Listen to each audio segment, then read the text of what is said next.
Sebelum masuk ke materi kalkulus diferensial, teman-teman harus pahami dulu materi tentang fungsi. Kenapa? Karena banyak digunakan di kalkulus. Saya akan jelaskan beberapa jenis fungsi. Yang pertama ada fungsi polinomial. Bentuk umumnya yaitu fx sama dengan an x pangkat n ditambah an min 1x pangkat n min 1 sampai dengan a0. Dengan n adalah bilangan bulat positif, an-1 sampai dengan a0 adalah konstanta.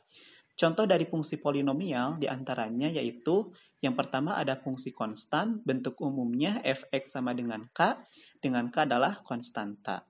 Contohnya fx sama dengan 8. Kemudian yang kedua yaitu fungsi linier, bentuk umumnya fx sama dengan ax plus b. Ini adalah fungsi polinomial yang berderajat 1. Contohnya, fx sama dengan 5x plus 6. Kemudian contoh ketiga ada fx sama dengan ax kuadrat plus bx plus c. Ini adalah bentuk umum dari fungsi kuadrat. Contohnya, fx sama dengan x kuadrat min 2x plus 3. Gitu.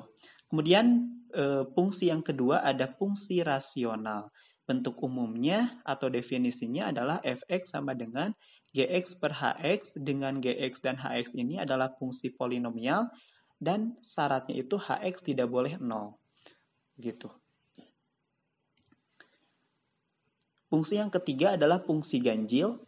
Dikatakan fungsi ganjil jika berlaku f min x sama dengan min fx. Nah, contohnya ada fx sama dengan sin x. Kita akan tunjukkan apakah sin x ini adalah fungsi ganjil, maka harus memenuhi ini. Maka kita akan tunjukkan f min x sama dengan sin min x. Sin min x boleh kita tulis menjadi min sin x. Sehingga kita tulis min fx. Karena sin x sendiri adalah fx. Berarti terbukti bahwa sin x ini adalah fungsi ganjil.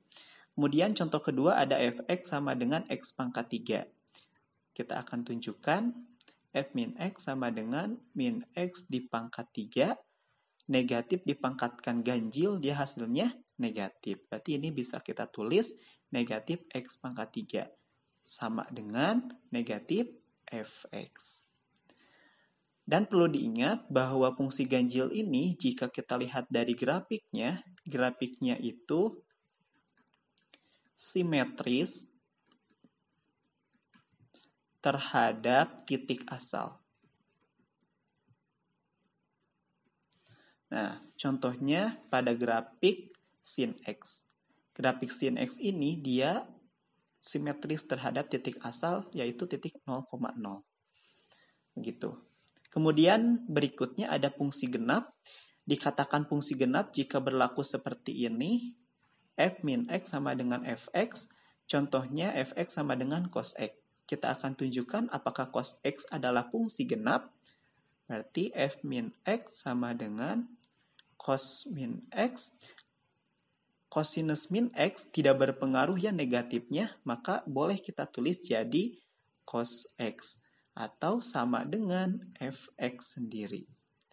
Ya, berarti terbukti ya bahwa cos x ini adalah fungsi genap. Kemudian contoh kedua ada fx sama dengan x kuadrat.